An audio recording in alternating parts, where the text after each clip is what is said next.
Good afternoon, morning, and evening, everyone. Welcome to another Cassandra Lunch. Thanks for joining us today. Today, we have Dipan Shah, who will be going over change data capture. This is going to be a two-part series, and we'll be starting off with the first part this afternoon. The host for this event, Raul, and myself, we are interested in looking for speakers and sponsors. If you're interested in either of these opportunities, please reach out to me at the email address below. We are part of a larger community called Data Community DC, which believes in building an inclusive environment. So no matter your race, gender, or sexual orientation, everyone is welcome, and we expect respect to be given to all. All right, Data Community DC is actually made up of a lot of different groups, generally surrounding data. You can find out more about these groups at the links listed below. So what do we cover here? We cover everything related to Cassandra. Here at Anant, you could say Anant, our bread and butter is Cassandra. If it's your first time joining us here at Cassandra Lunch, please introduce yourself in the comment section. Good morning, Peter, joining us all the way from California.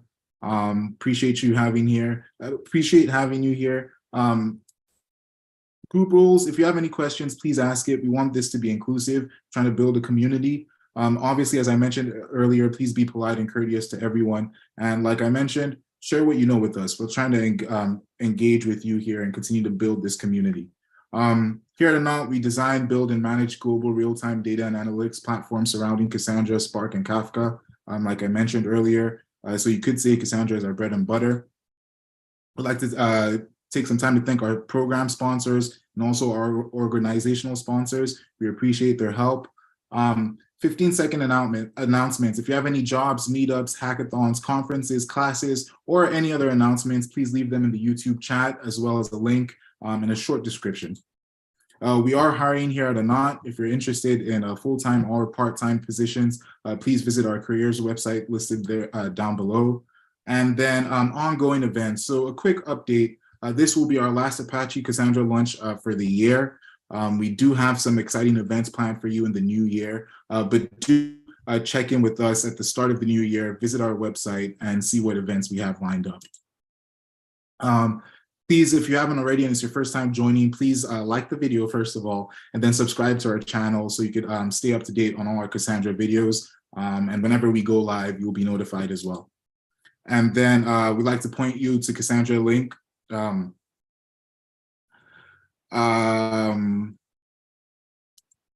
then finally, our Apache Cassandra Runbook, the 11th edition is out. Please make sure you download your free copy before next week, because next week we'll be moving on to the 12th edition. So make sure you grab your copy while it's still available. It is free. And with that, I'll hand it over to our presenters for today. Dipan, over to you. Hey, thanks, Agri. All right, let's get started. I will share my screen. Now.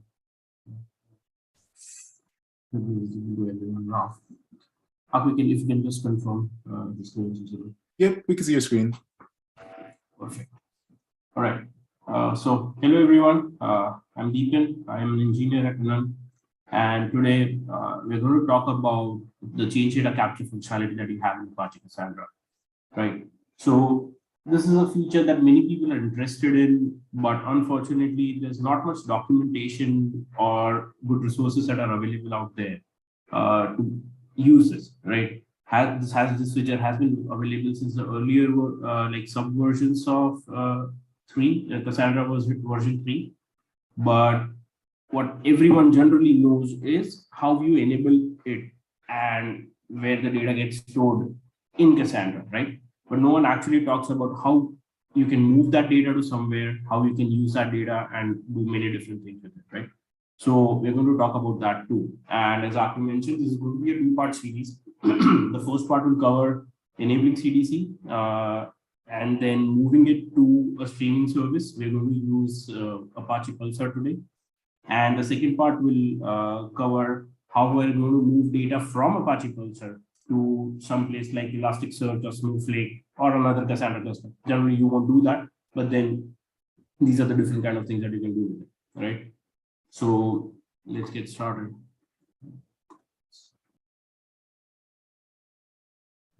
All right.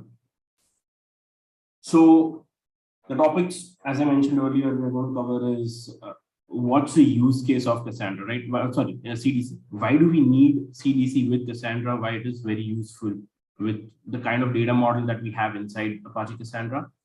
The CDC tool that we're going to use today is Datastax CDC for Cassandra. And then I'm also going to demo it to you how we set everything up, and I'll show how the data gets moved to Apache also, right? And for question and answers, feel free to drop in questions at any point of time. You drop it in the chat window, and Aku will bring those questions up, and I'll try to answer as many of them as I can, right? And if there's anyone out there who's listening right now and has inputs about this tool or any other use cases or any other things, if they've used CDC in production, right? If they want to talk about it, also let us know. We'll discuss that too. So moving on, right? So now, I just want to start with Cassandra's data model, right? As we all know, within Apache Cassandra or Datastax Enterprise, the data model that you have is limited in certain ways, like compared especially to a relational database, where say you have a table and then you have to define your primary keys, right? Your partition keys and your clustering columns and all of those things.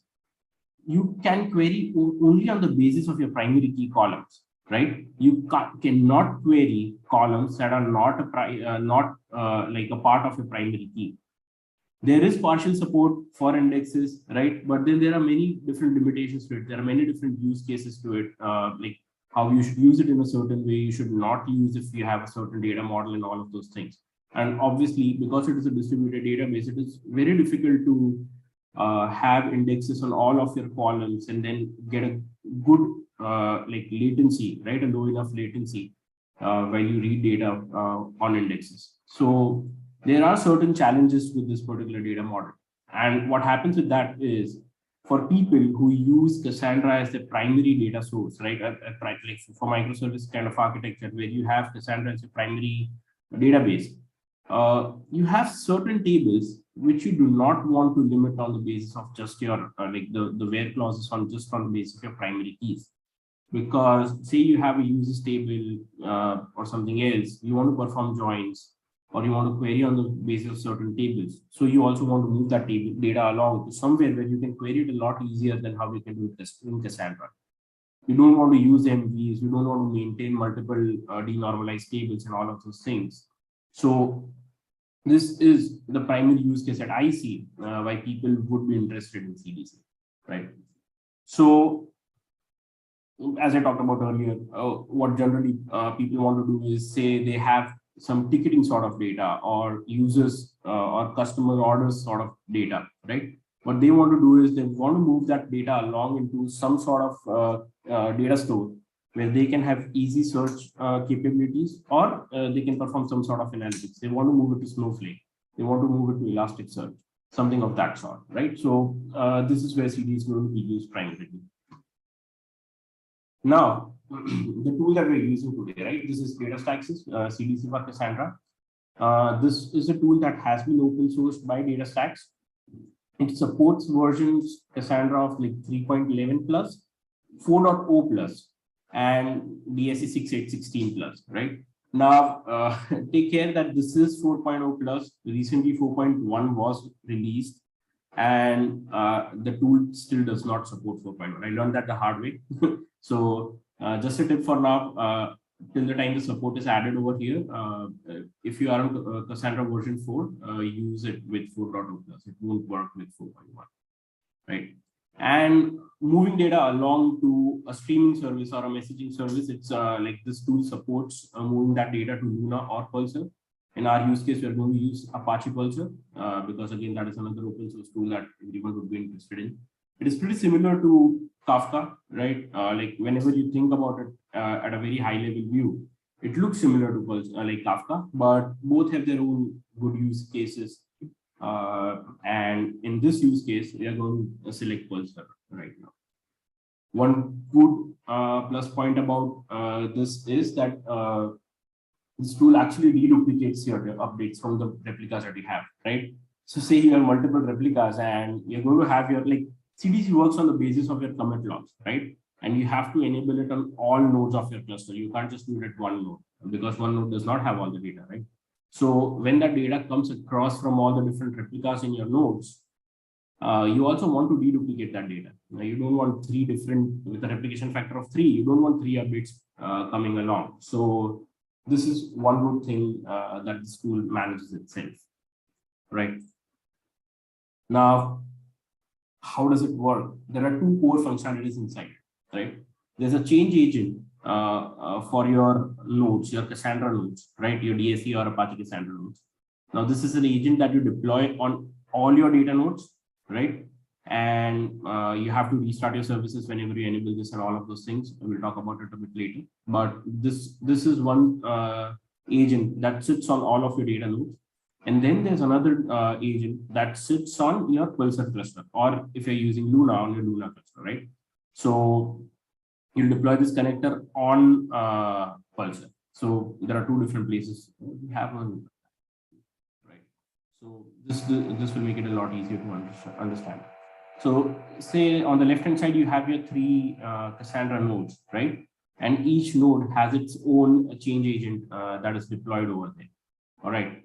Now, whenever all of these like nodes have new data, right? Anything and any of those nodes where CDC is enabled, you have your tables with CDC enabled on them. If new data comes across on them, they push this data to Pulsar, right? It goes into the events topic. Like there are 2 different topics that we'll cover over here, right? So it pushes data into the event topic, where the connector collects that data from the events topic, moves it along to a data topic, right? These are 2 different topics that are going to sit on your Pulsar cluster itself. And finally, from this particular data topic, you can move that data to your choice of destination, right?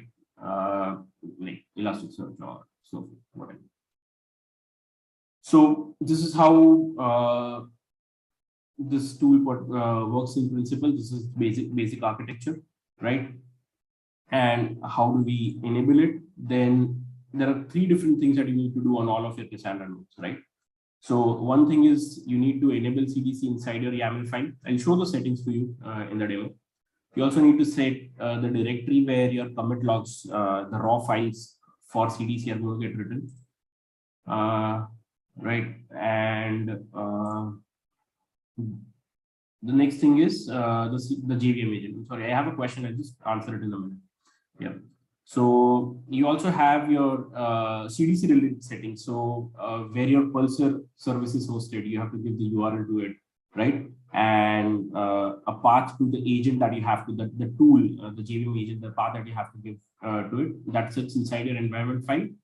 And then finally, you have to enable CDC on each table. So say you enable it at the node level, but still you have to enable it on individual tables.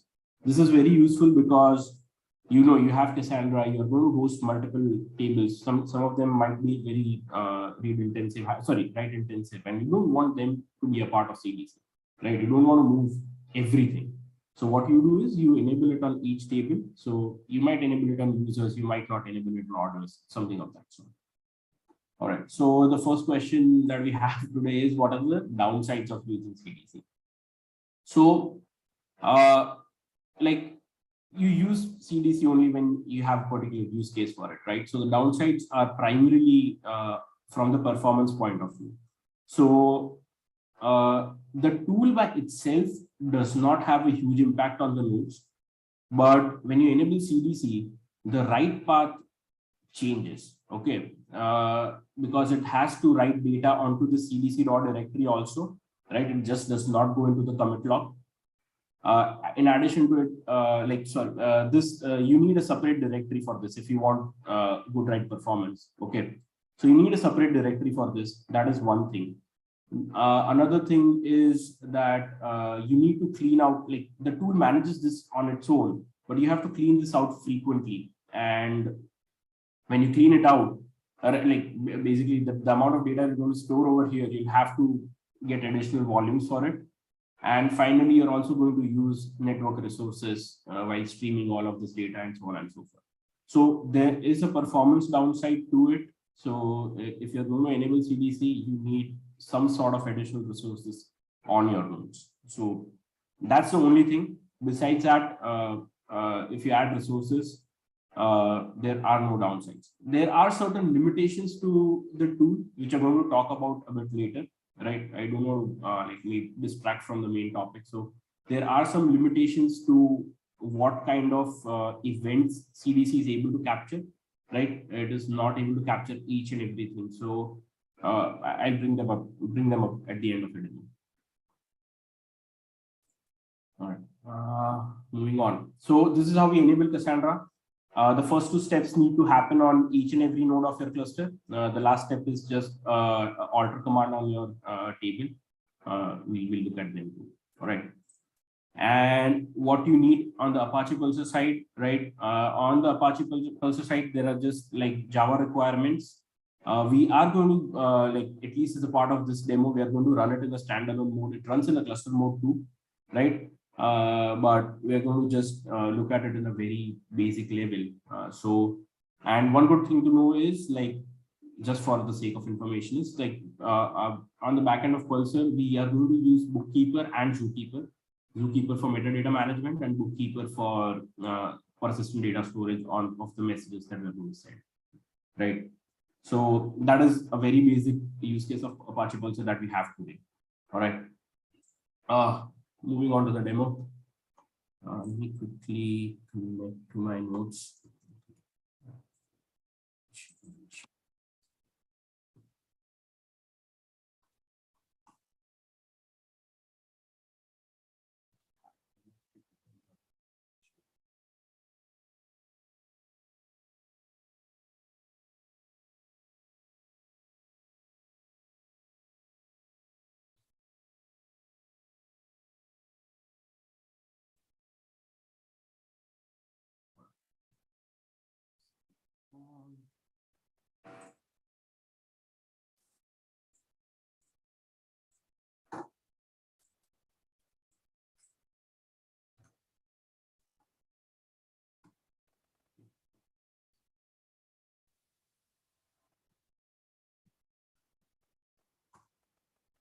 Oh, sorry.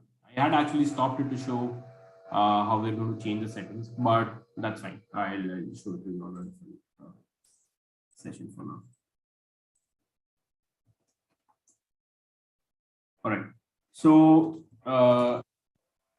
this is the Cassandra distribution that I have. I'm running version 407. And I have like two major files that I need to show today, right? YAML, and for YAML, let's go to CDC. If you look at my screen, it says CDC enabled true, right? This is the like by default it is false, and this is the CDC raw directory where you set the path to your directory wherever you want to store the commit log files for change data capture. All right. So these are the two basic settings that we change inside your and inside the environment file, right? Like at the bottom, you'll be able to see two lines. I am going to copy them onto a notepad so that it's a bit easier for you to see. I know the colors over here. Right. So the two settings that I put over there are I have provided a path to my Pulsar server, right? This is the private IP of the AWS instance that I have over here. It runs on port 6650. And this is the path to the Cassandra source agent that I have. All right. So if you look at this, this is the agent. C4 stands for Cassandra version 4, right? And I'll also show this thing to you here. Whenever you like, we're going to publish an SOP and a blog post both for this particular talk. So I'll have detailed instructions over there from where you can download this. This basically comes from the Datastax website. So when you download the tar from Datastax website and extract it, this is the directory that you'll get. All right. And if you list the files inside it, it has different files. So these are two Luna and Pulsar files for Cassandra version 3. Luna and Pulsar files for Cassandra version 4, and the same for DSE. All right. So you just need to download this particular file from Datastax website. And in our case, because we are using Cassandra version 4 and Pulsar, inside my Cassandra environment.sh file, I am using this particular jar file. All right. Once I do that, all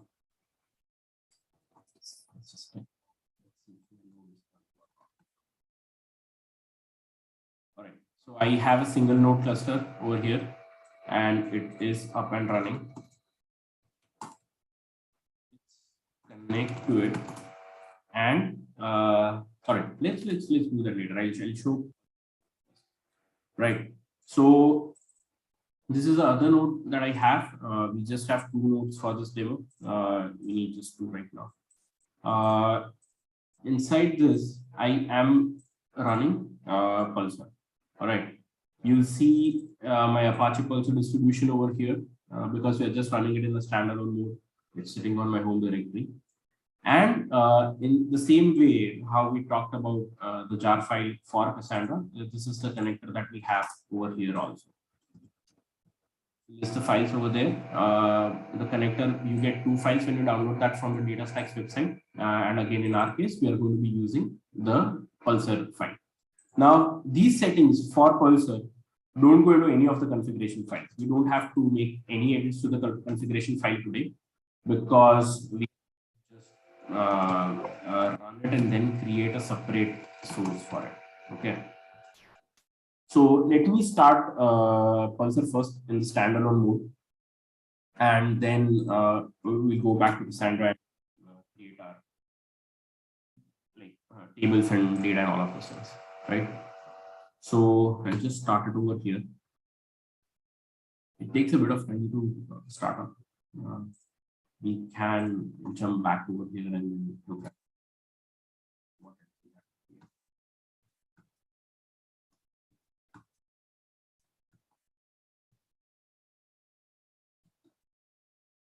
So if you look at this, I don't have any key spaces over here. So I'll just space for me, call it CDC demo with the replication factor of 1. Also have a table.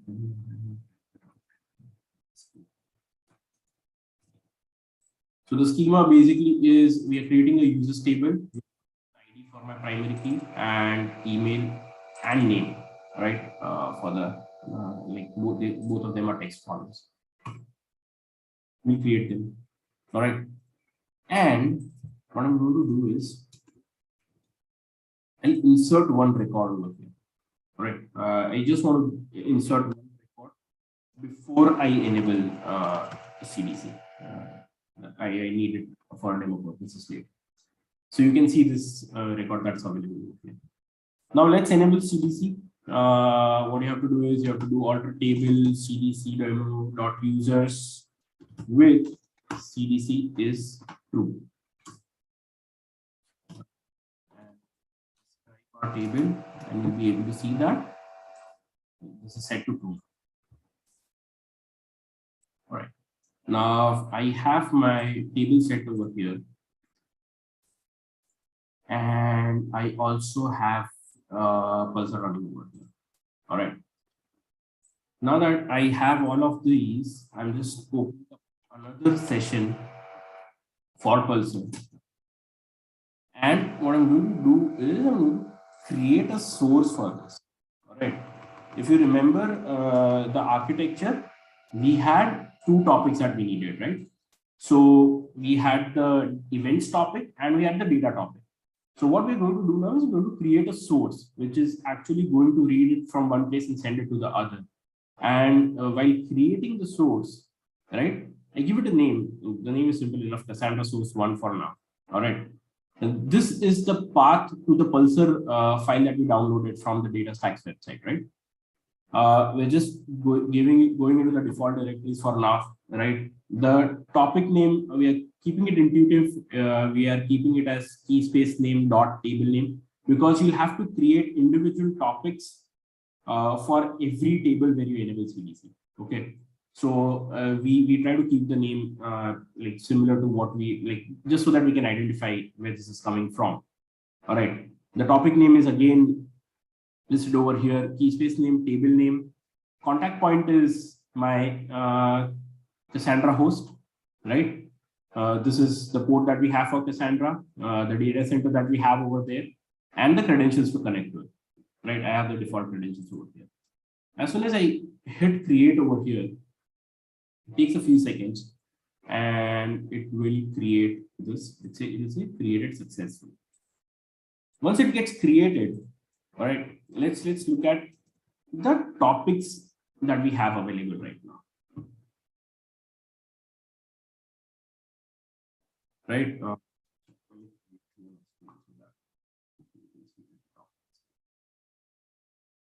What you can see over here is the events one that we created, right? This is what we had inside our create command. All right. And there's another command that shows us the status of our source, right? You see this is just a pulsar admin command which shows the status of the source that we have, which is Cassandra source 1. And inside that, you'll see we are obviously running in the standalone mode, but this is an important metric over here. Num received from source. Right now it says 0. All right. Now, as you all might be aware, CDC only works for the data that is inserted or updated post enabling that component, right? So I had one record earlier that won't show up over here. Why? Because CDC was not enabled at that point of time. That is why I wanted to insert that record earlier. Now I'll go back to my table, right? Open up another session over here, show you the logs too, because the system logs are also pretty interesting to look at.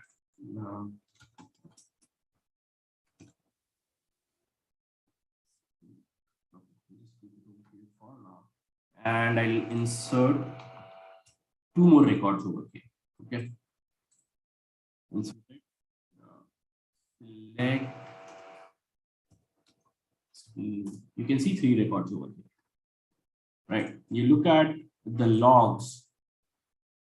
Okay, you'll be able to see commit log reader and all of those things coming across. But at the same time, see the logs. You'll also, yeah. Now, see, here are the logs. The default frequency that you have over here is like all of this gets written every 10 seconds.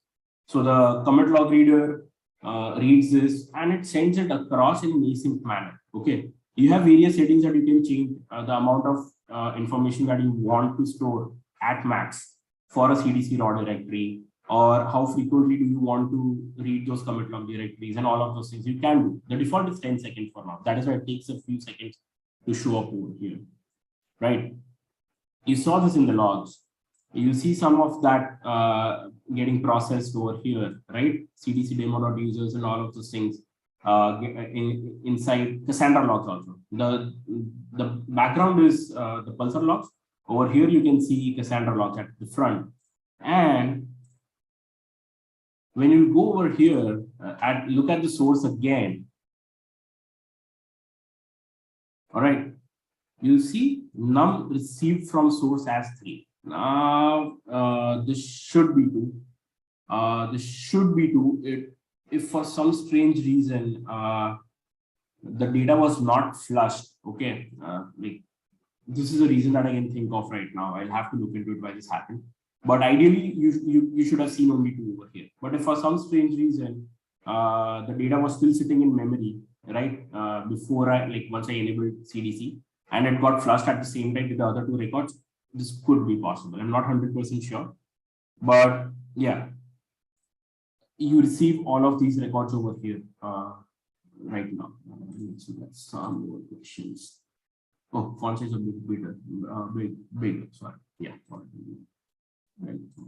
Okay, generally do it with this good feedback. So, Akwi, can you check if this is good enough?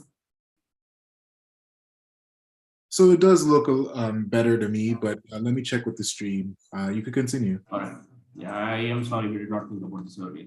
And if like whosoever asked this, if there's some certain thing that you missed and want to look at again, just mention it and we'll show it to you again. All right. So, all right.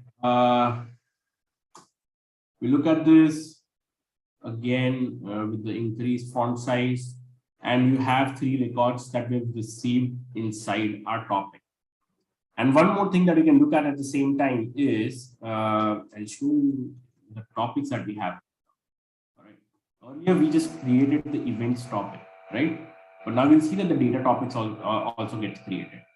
Now, this is because this gets created automatically when the connector basically starts sending, not the connector, sorry, I don't want to mix the terminologies, but when the agent that we have sitting on the data node, whenever that data comes across over here, this is where it gets stored first, right? So this gets auto-created.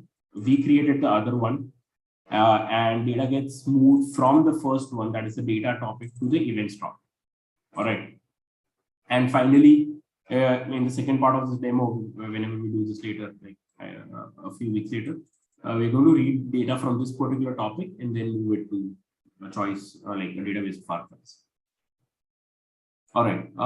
So this is how data gets moved, right? I can also show some logs from our, sorry. See, change this also.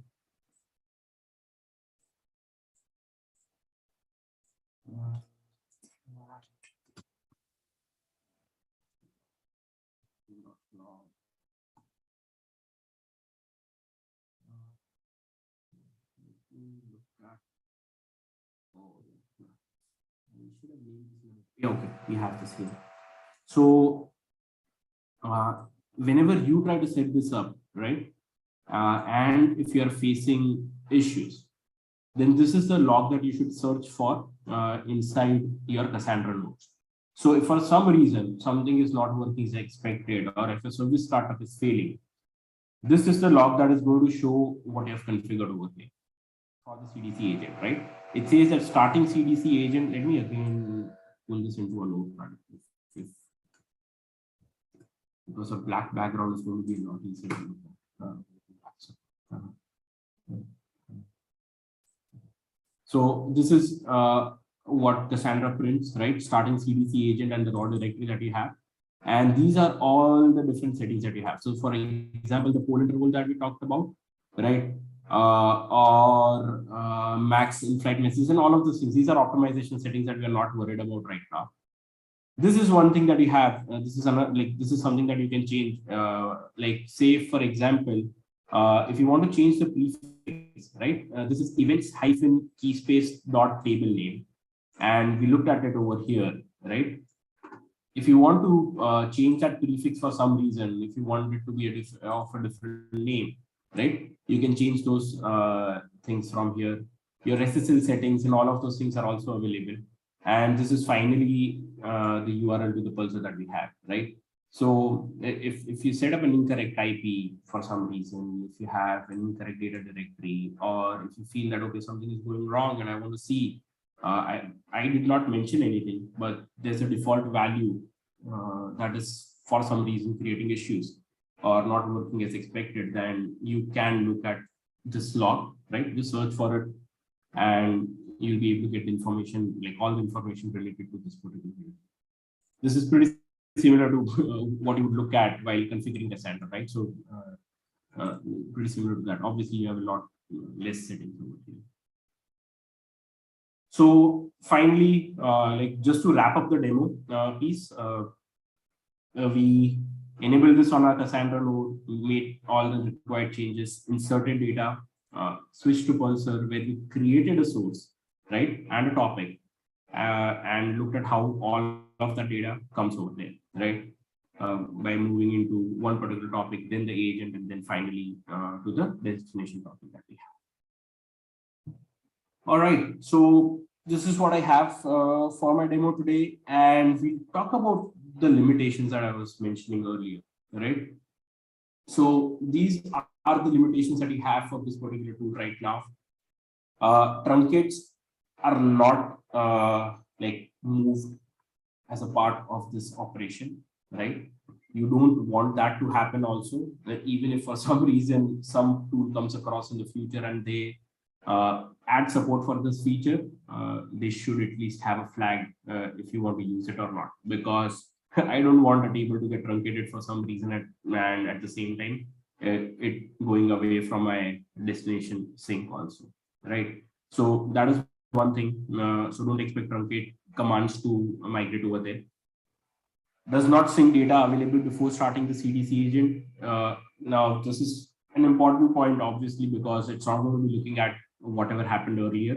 So for that, you'll have to do some sort of data migration post enabling the CDC agent. So ideally, what you would do is if you have less data, you use something like the copy command. If you have more data, you use something like DS bulk or snapshots and move that data first and then enable the CDC agent. Obviously, you need a cutoff point. So ensuring that you don't have data move like mismatch ideally. Does it support image or post? Like, okay. The question is Cassandra CDC still only deltas? Does it support pre-image or post-image here?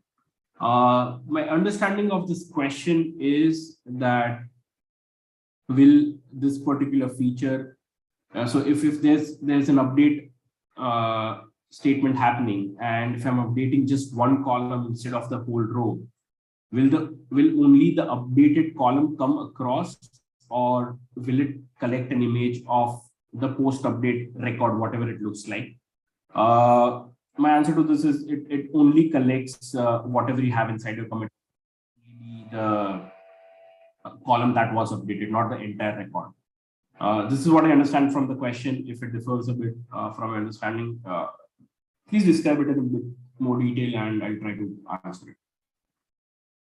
All right, moving on to the limitations. They do not have support for log batches right now, and also for TTL. I know like TTL is sort of like some people are pretty sensitive to that, but just try to understand that TTL data is not very useful like when you are moving it to some sort of an like analytics database or something of that sort, right? You want the data to be available. So if you are looking at expiring data and something of that sort, then that is not going to translate into your sync and you'll have to manage it in some different way. But in the limited use cases that I have seen till now, you generally don't have time to live on those type of tables.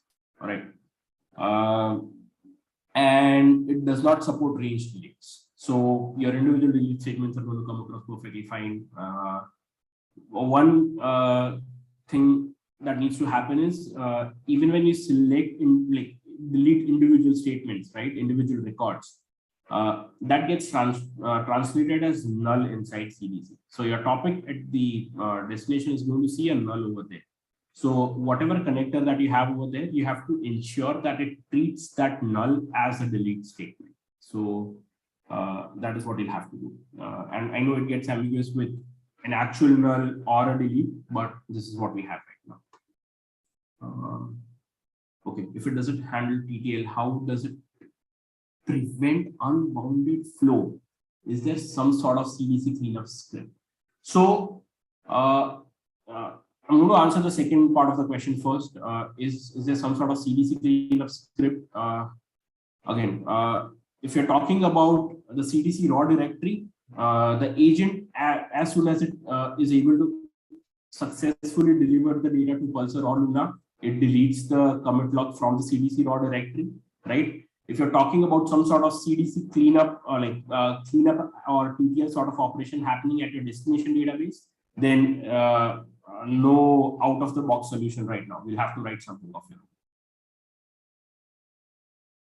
own. Yeah, one more limitation is there are some primitive type names for Pulsar which are not supported if you have them as a part of your column names, right? So if your Cassandra table has a column name that matches a Pulsar type name, then that won't be supported. So I know there are very few of them, so there are very few chances that it might happen. But if you face issues of this sort, just keep in mind that it could be like this is one thing that you can check, that do I have a column name that matches the name of a type inside Pulsar.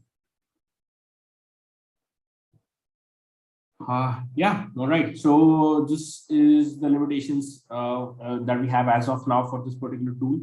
But as a whole, it does a very good job of moving data. Right. There are some use cases that are edge cases over here, which might not work for each and every table inside your data model, right? But just keep in mind that you're not going to use this in all your tables. You're going to use them for a limited few tables. So that is like that should cover most of the use cases. And like, yeah, from the performance standpoint, like there was the question about downsides also, right? So these are the limitations that we have. And from the Pulsar point of view, you don't have many drawbacks. The connector does use a bit of memory. It is like memory and CPU basically. So you will need some power. Like I'm not saying powerful machines, but like you can't have just very like say T2 medium sort of instances over there. You need something of a T2 large sort of instance for using this. That is what I saw in my use cases. And really, yeah, that's it. Pulsar can also grow up. You can run it in a cluster mode. So irrespective of the amount of data that you're going to send as a part of a CDC, even for your larger Cassandra clusters, this should not be a problem. Yeah, the only difference is you run Pulsar in a production mode, right? Like a cluster mode. Okay, that brings me to the end of today's topic. That's it from my side. If you have any more questions, we can wait for a minute or so. Right. Sure. And while we wait for those questions to come in, if we have any, just a few updates for the people that may have joined a little bit later. This will be our last Apache Cassandra Lunch for the year.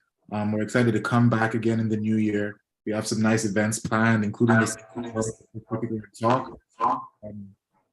So if you haven't already, please subscribe to the channel so you get updates when we go live. And then please stay tuned to our events page as we start the new year. And it doesn't look like we have any more questions, Dipan. So I want to thank you for a fantastic talk. I'm looking forward to the second one. I'd like to thank everybody else for joining us, Peter and Josh especially, for some great questions throughout the lunch today. Please do get your copy of our 11th edition of our Apache Cassandra Runbook. As I mentioned at the start, we have 12th edition coming out next week. And yeah, with that, I hope everyone has a great holidays. We're wishing you a prosperous new year, and we'll see you guys in 2023. Thank you so much and have a great day.